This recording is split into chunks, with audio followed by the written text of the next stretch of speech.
Hi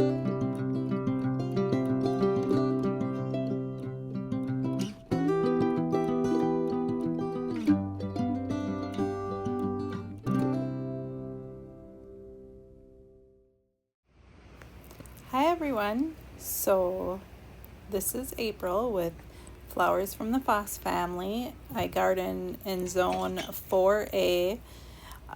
It's been quite a while since I've done a video. I think the last one was in August last summer. So it's June 2026 and I'm finally getting around to doing my first video. It's been quite the crazy time around here. If I haven't said, I live in northern Minnesota. See? And it's been I don't know, kind of an odd June. Hasn't been very nice here, but I was also gone for a week and a half, and so the garden just kind of took off at that time when we were gone, and so I decided I better take a little video, and I'm just kind of showing you guys what is blooming, because obviously it's just June here and things are, you know, just starting.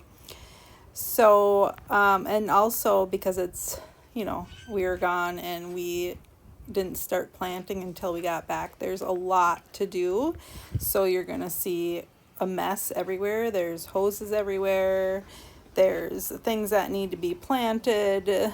We just planted the boxes, and like, you know, every year I've said our house needs to be painted, and honestly I don't know when that's gonna happen. Someday it'll happen, but for now this is what it looks like and we're just gonna go with it. So I'm showing you there what we planted in the box.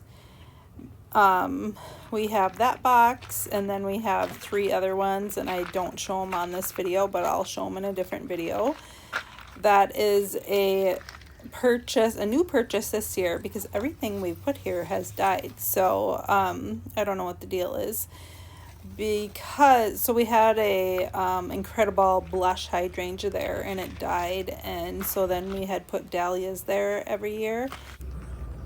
Okay, right in this spot here. So this little snippet of the video was taken a couple days later. So this is a spirea. I'm not exactly sure what it is. It's in one of my older videos. The tag is all covered up now. So I don't know what it is.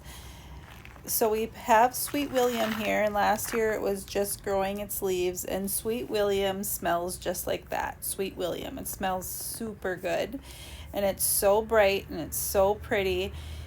And we have several patches of this around the yard, and I want more patches. It's so pretty right next to the Shasta daisies, and there's just several different colors of the Sweet William, so I hope we grow a ton of it. I actually planted some seeds, so I hope that we get some more patches for next year in certain spots. So I'm just going to take you around here, the front of the garden. This is where I sit every morning and look. These are all-star, I think they're called Ringo roses, maybe. I ordered them last year. There's that one, and then the 2 in front are like double blooms. Super cute. They're just gonna get a little bit bigger. Can't wait for that. And November is copying me here, making a video with a pretend, I mean it is a real phone, but it doesn't work, so she just pretends, and she is just being cute.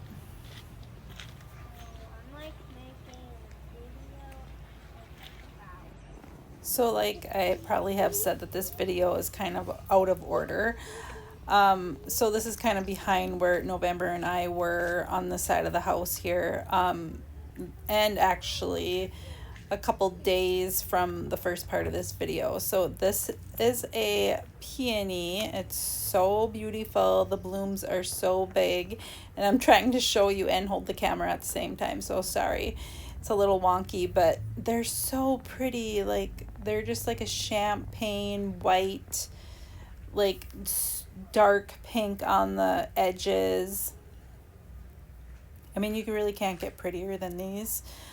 I wait and wait and wait for these to bloom, and they're just gorgeous. And so last year we had so many foxgloves, like plants. We did have foxgloves, bloom and stuff, but nothing like this. And it's like what dreams are made of. All I need is like delphiniums popping up through there too. They're so cute.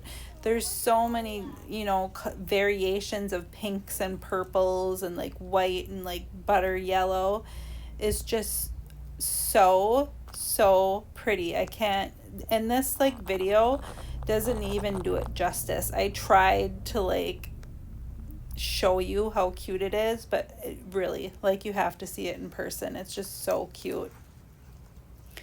This is my favorite one. The colors on that, it's like lavender with like dark purple inside. So cute. And then off to the left is another peony that is also, they have different fragrances, both of those peonies. One is really strong and one is like just kind of a lighter smell. Love that. This peony is from our neighbor.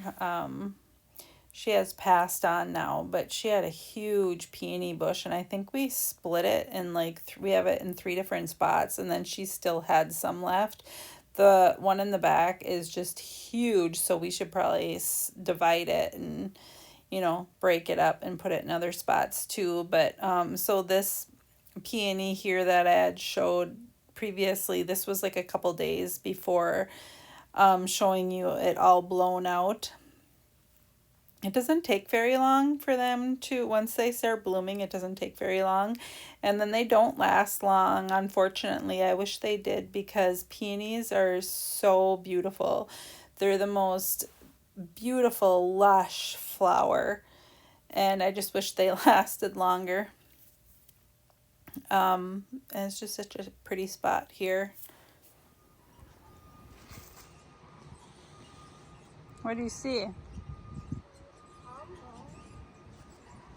Bugs? What do you see in there? Well, stop asking questions.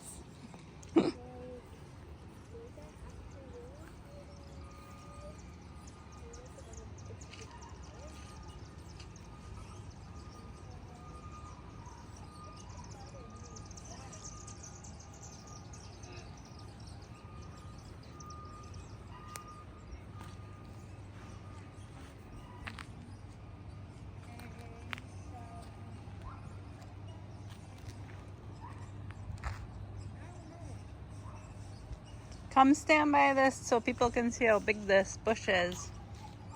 So, like, go stand by it. Look how big that bush is. Like, look how huge. Like, look how huge. I think, but one bee couldn't fly, so it was falling out of the ground. It was so sad.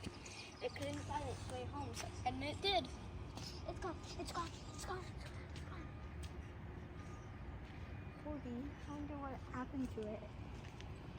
Because beehives, like, November's just being so cute in that video, so I wanted to add that.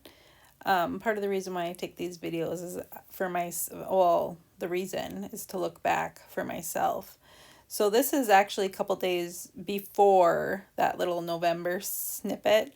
So that was some dianthus, and we had moved that all over the garden, and it's actually growing really well. And so we had made the mistake of, like, in the in the spring, we mess around with it, and we had cut it back, and I think that ruined it. And this year we just left it alone, and it just grew just fine after the winter. It looks messy, in the after winter, but it grew green, and it did what it was supposed to do and grew flowers, and it's super cute.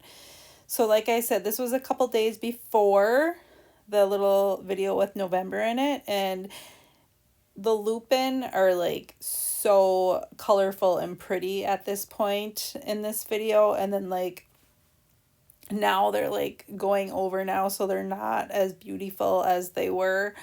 That's Matt's favorite spot with the wormwood and those lupin, those purple lupin. We have wormwood in a couple different places, and it's so, just like bright and just like pretty in certain spots in the garden. I think we're actually going to divide it and put it in other spots because it's just so neat to see that around the garden, that color, silver white color.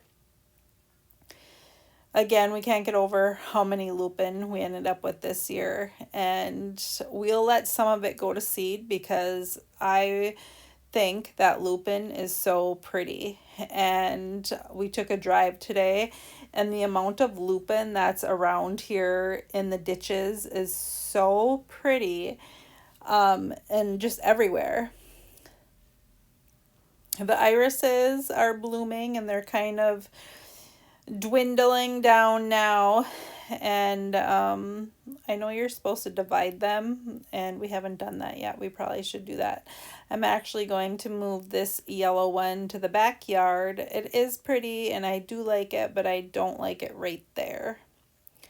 So we had planted some annuals, which are petunias, and we have some geum here. That's not an annual, this is a perennial. But we have some geum, and I don't think it bloomed at all last year because it was brand new last year. And so it's so fun to see them bloom. There's two different ones. Then we got lamb's ear, and we usually always cut off the purple flowers, but we're gonna let it grow this year because we went to on a little our first vacation ever. We went to Fort Collins, Colorado, and we went to a garden that they had. Oh my gosh, I can't even get over how beautiful.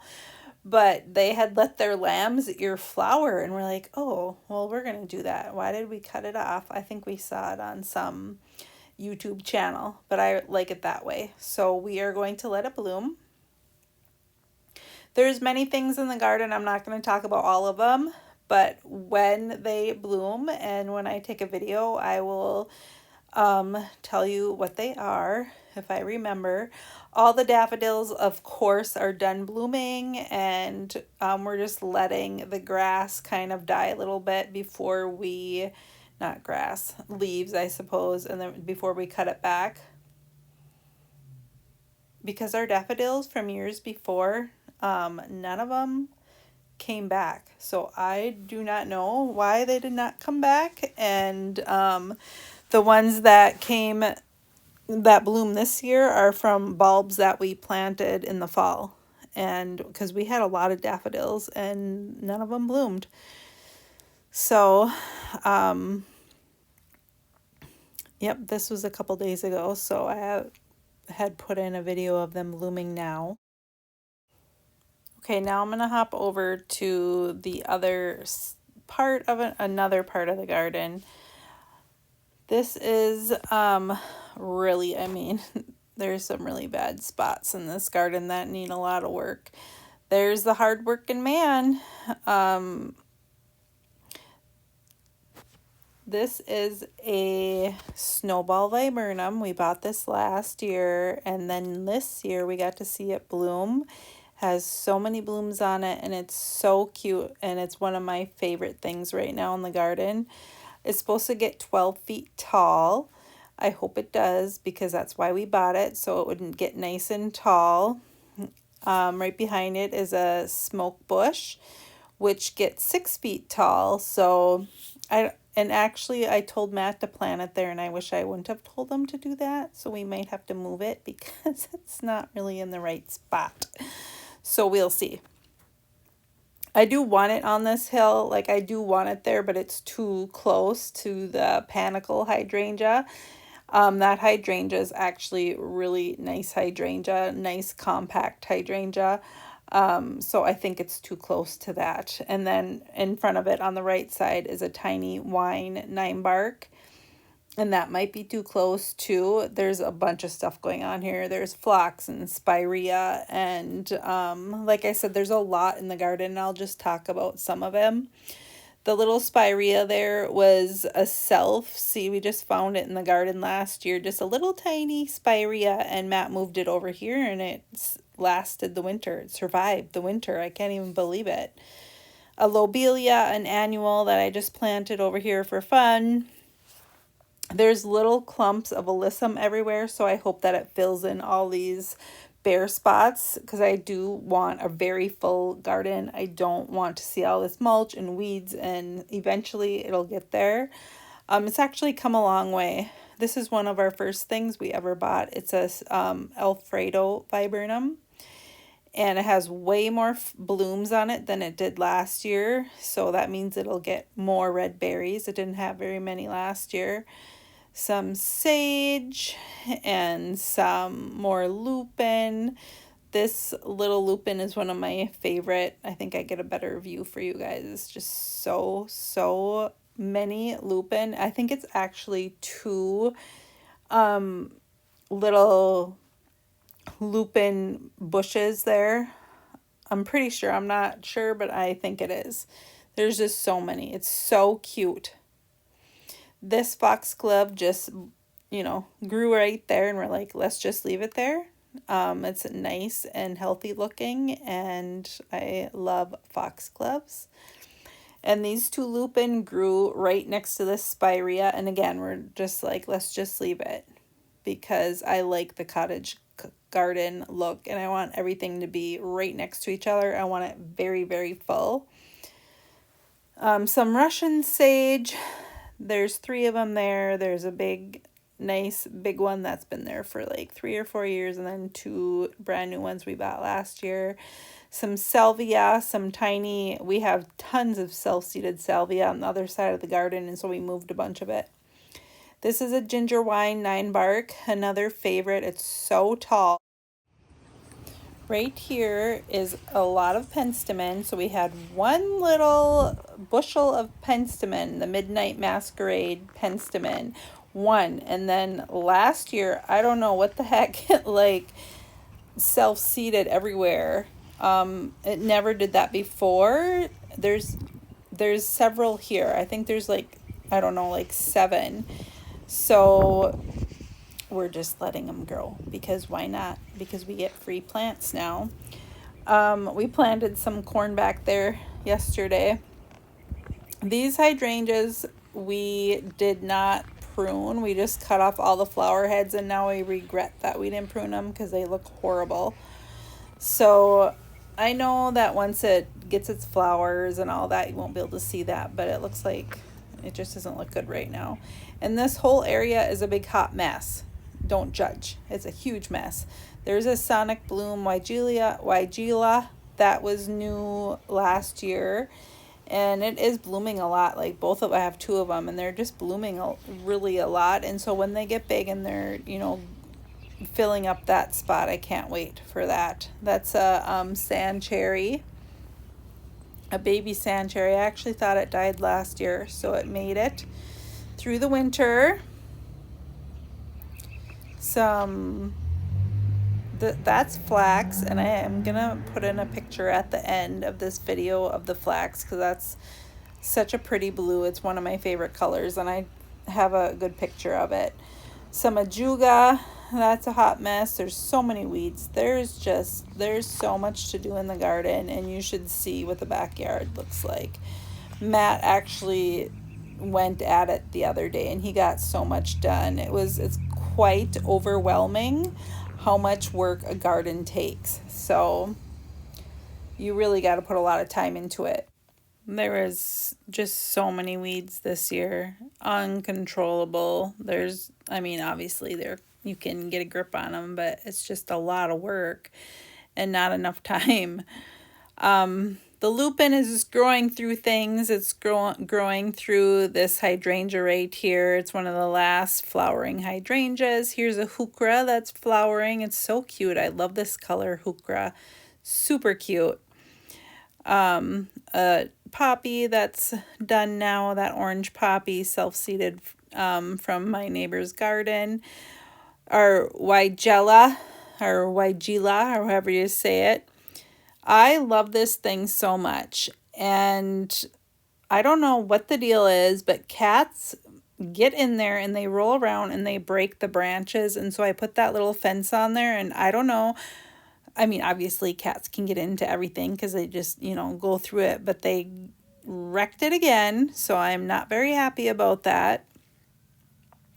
I do a lot of like spanning out for you to see like kind of where we are and what it looks like from afar.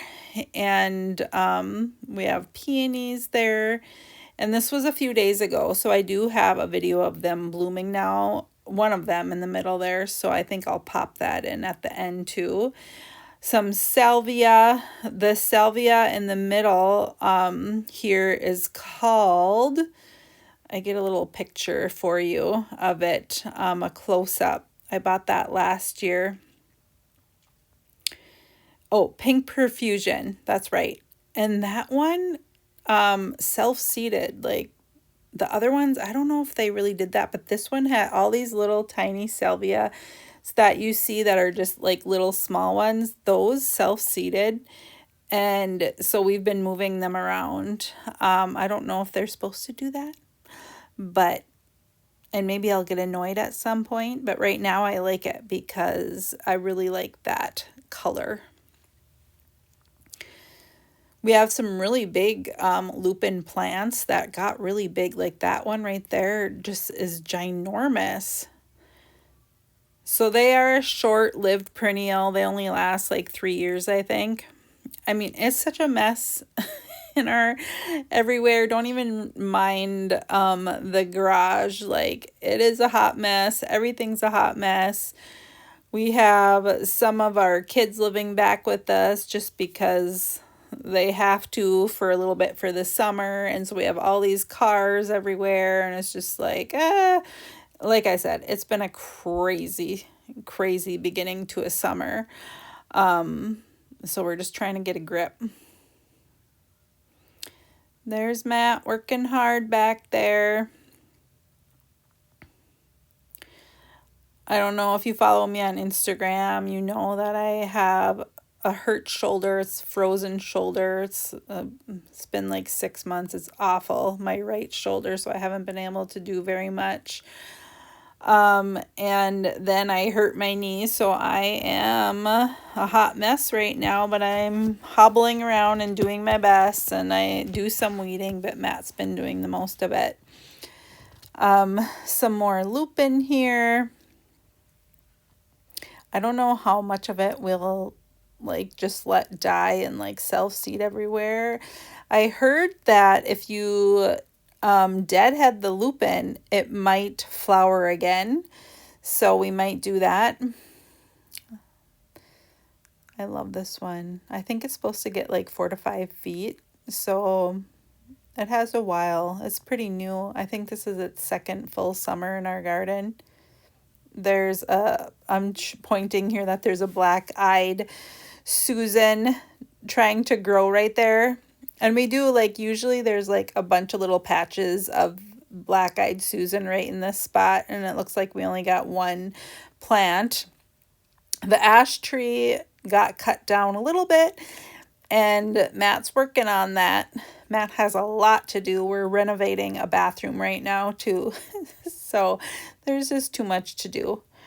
There's just too much, and summer is so short here, and so we spend whatever free time we have right now out in the garden, and also the weather hasn't been that great. So we get out here when we can.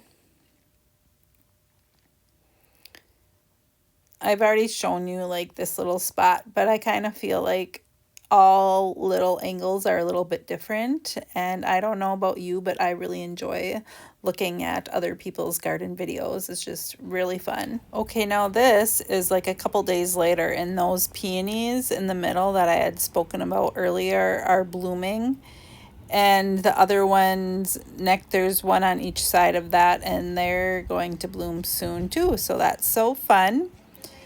I'm kind of ready for the irises to be done because they are really pretty, but then when they start dying and they just like mushy mess, and I don't like that. So, and there's so many of them. These daisies are a nice pop of color, but I don't really care for them. They're just kind of spindly and ugly, so they'll probably get moved back to the back. There is another ginger wine 9-bark right there. It's very tiny, and so I can't wait for that to get huge and big and just a big bright red orange beautiful tree bush growing right there. That's an old lilac that we just keep cutting back. It needs to be taken out, but I don't know if we'll ever get to it because it's been there forever, it looks like. That's where those peonies and the foxglove little spot is back there. I can't get over how many foxgloves there are. And now looking back, like there's a hydrangea there that's not blooming right in front of those light colored peonies, and it used to be a big massive hydrangea bush. It was the blush one, and something happened to it last year and it is just so tiny now, so I want to move it and put something else there that is big. So we're still thinking about that. We put a dahlia here in this I know it's called something. Is it called the I'm not even gonna try. I'm just gonna say cage. It had the clematis on it, and the clematis is just pathetic. So Matt took it off and he put it on top of the dahlia. This is another sonic bloom. There's so many blooms on that thing, and that also is supposed to get 4 to 5 feet. There's a picture of the peony up close. I know I'm moving really fast and that annoys people. And like I said, I'm not like a video person at all. But I like to look back and see how it looks. The grass is a mess. Don't look at the grass. It is dying. It's a mess. It needs help.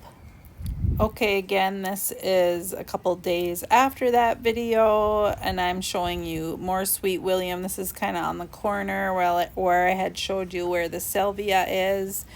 This is kind of the last part of my video. I took this today, I think, and I mean, it's just really pretty. I just love all the pinks and everything blooming, and it's just going to get more and more full, and I just love it. And there's like seeds. I put seeds everywhere, so there's going to be cosmos and zinnias popping up later this summer, and I can't wait for that because obviously like the lupin's going to be done and things are going to be done, but you need things to, you know, grow later in the summer. Everything can't bloom at one time. You need different things blooming at different times. And there's tons of echinacea right here. I'm showing you again this sonic bloom. And I'm going to pop in a picture at the end of the flax. I'm going to have to find it, a little search. I hope I can find it. Because it only blooms in the morning, and then like the sun gets so hot that it just like all the petals fall off. But so I see it every morning. I love that thing. And so I hope you enjoyed this video, and I know it's not a great video, and hopefully I'll get better at it, or the next one I put up will get better, but it probably won't be for a while, so I hope you enjoy. Thank you.